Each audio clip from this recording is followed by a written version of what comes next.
Espace TV, le 22h.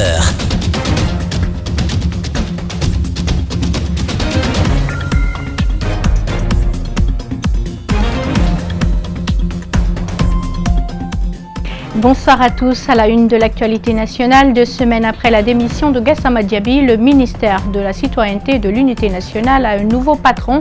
Il s'agit de Mamadou Taran Diallo, ancien président de l'ONG Publiez ce que vous payez. Sa nomination intervient dans un contexte sociopolitique assez tendu. Lutte contre les épidémies, les actions de prévention se poursuivent. 2000 personnes viennent de recevoir le vaccin contre le virus Ebola. C'est un test qui a pris fin hier à l'hôpital de Russal dans la préfecture de Kindia.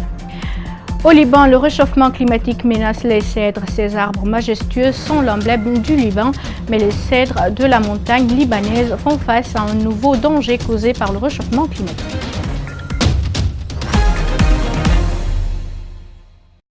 Je vous le disais à l'instant, le successeur de Gassama Diaby est enfin connu. Il s'agit de Mamadou Taran Diallo, activiste de la société civile. Il est le nouveau ministre de la Citoyenneté et de l'Unité nationale.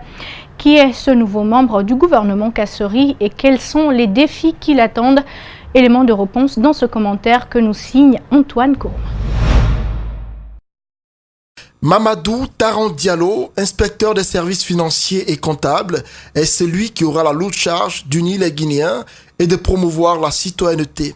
Très actif au sein de la société civile guinéenne, Taran Diallo est fondateur de l'association guinéenne pour la transparence, président de l'ONG Publiez ce que vous payez, un poste qu'il a récemment abandonné au profit du vice-président du CNOSC, Dr Aboulaye Diallo. Homme pondéré, Taran Diallo est un fouineur. Il a mené une lutte sans merci pour la transparence dans l'exploitation de nos mines. Sur sa table, le nouveau ministre de l'Unité nationale et de la Citoyenneté devra faire face à d'énormes difficultés. Les dossiers sont complexes les uns que les autres. Parmi les plus récents figure la question des coordinations régionales. Les propos jugés ethnocentriques et divisionnistes tenus par ces coordinations inquiètent. Le ministre devra se pencher sur le sujet. L'autre question brûlante qui attend Taran Diallo sera sans nul doute les nombreux cas de violation des droits de l'homme reprochés à l'État à travers les forces de défense et de sécurité. Plus de 100 morts ont été enregistrés dans des manifestations politiques sans que justice ne soit rendue. L'installation des PA sur l'axe, l'indiscipline des citoyens à tous les niveaux, les manifestations de rue incessantes et le fameux dossier de la CENACIP qui tarde encore à se tenir. Ce sont entre autres sujets qui attendent le nouveau ministre. Et cette série de questions pour clore, Mamadou Taran Diallo agira-t-il à contre-courant de l'équipe Kassori? Va-t-il dénoncer? Ira-t-il au-delà en entreprenant des actions contre X pour des violations graves des droits de l'homme? Va-t-il déjouer les pronostics en faisant oublier son prédécesseur? Autant de questions dont les réponses seront sues les jours à venir. Le ministère de la Jeunesse et de l'Emploi jeune, à travers le Fonds national pour l'insertion des jeunes, FONGI, a remis officiellement ce mercredi des attestations aux 25 jeunes formés en entrepreneuriat dans le cadre du projet Booster les compétences pour l'employabilité des jeunes. 8 semaines ont permis d'arriver à ce résultat. Le premier ministre parent de l'événement a promis d'accompagner les jeunes. Il a exprimé toute sa joie aux récipiendaires. Reportage Mamadou Saliouba et Aboubakar Dine Kamara. Voici les 25 jeunes qui se sont distingués parmi les 100 au départ. Ils ont suivi une formation intensive en entrepreneuriat pendant 8 semaines. Ils viennent des 4 coins de la Guinée. Sous le patronage du Premier ministre, ils reçoivent leur attestation qui marque la fin de la phase 2 du programme Éducation à l'emploi. Cette composante offre aux jeunes candidats l'opportunité de s'auto-employer à travers l'entrepreneuriat, de faire un stage ou une formation complémentaire. Parmi ces 25 jeunes, 10 seront sélectionnés, ceux qui présenteront les meilleurs plans d'affaires. Et sans tarder devant tout le monde, les 10 jeunes, les meilleurs des meilleurs, sont sélectionnés en fonction de la pertinence, de l'impact et de la faisabilité des projets qu'ils portent. Chacun va recevoir un prix. Ils seront accompagnés par le gouvernement pour créer leur propre entreprise, donc lutter contre le chômage. Nous voulons s'installer au niveau des préfectures de l'ABEC telles que Tougué, Mali, Mbéreng.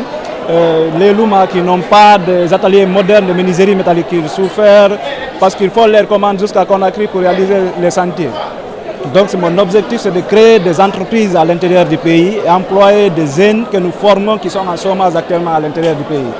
Ce projet, booster les compétences pour l'employabilité des jeunes, est l'initiative du gouvernement guinéen qui compte réduire le taux de chômage en améliorant la formation des jeunes, en aidant les universités à donner des cours en fonction de la demande des entreprises.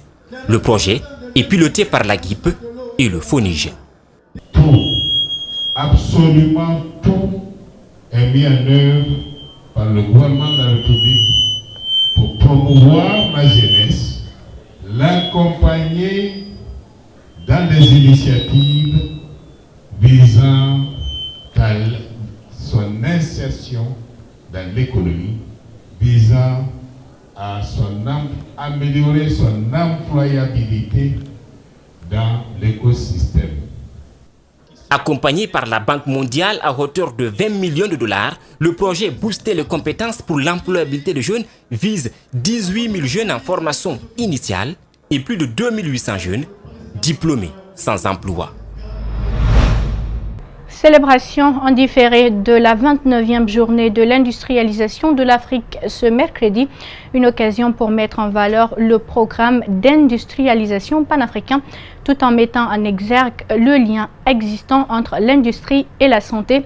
La cérémonie a été présidée par le ministre de l'Industrie qui a rappelé que l'industrie constitue l'avenir du pays. Alseni Bari et Abou Koria Kourouma.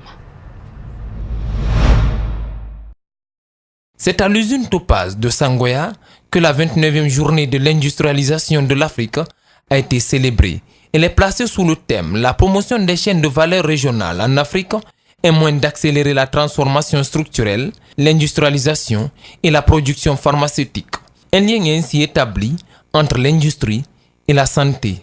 Le thème touche aussi à la question de l'industrie pharmaceutique qui est un domaine important de l'industrie pour lequel l'Union africaine, les Nations unies et l'ONUDI apportent un appui particulier afin que des chaînes de valeur locales, régionales puissent être créées pour améliorer la santé, le bien-être et le développement en Afrique. Une visite des lieux pour voir la production de Topaz, la satisfaction du ministre est grande, d'autant que ces usines réduisent le chômage et favorisent l'autonomisation des femmes.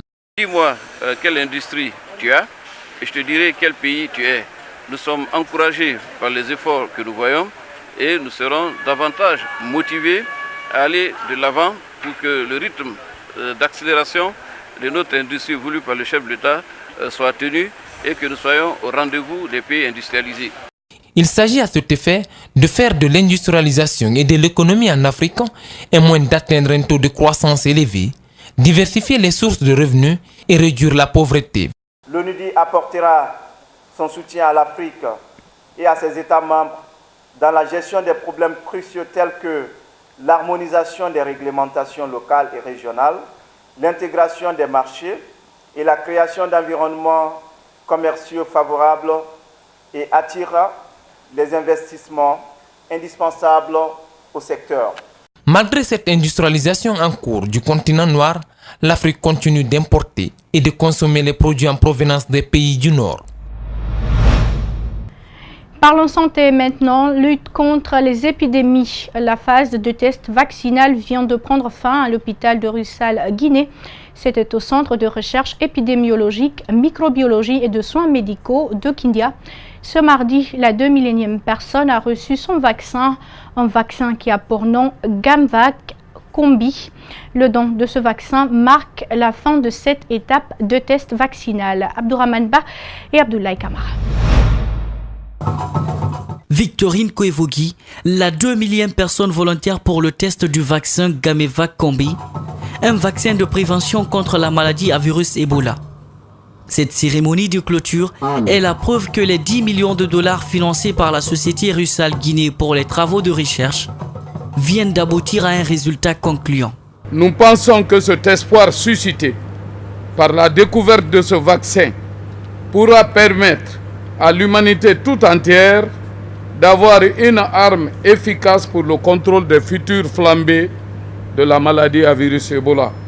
Cette phase d'expérimentation a été lancée le 9 août 2017. 4135 Guinéens se sont portés volontaires, mais seulement 2000 ont été retenus après avoir passé les examens de validation. Ce médicament GAM-EVA Combi est déjà enregistré comme médicament de lutte contre Ebola en Fédération de Russie. Nous ne faisons que reprendre la recherche en République de Guinée accordée par les autorités guinéennes sous la direction de son professeur, de son président, le professeur Alpha Condé. La maladie à virus Ebola a causé la mort de plus de 2500 Guinéens. C'est en 2014, au moment où cette maladie faisait ravage en Guinée, qu'est né le programme de ce test. Aujourd'hui, Rusal Guinée, constructeur de ce centre de recherche, se félicite des progrès réalisés par les chercheurs guinéens et russes.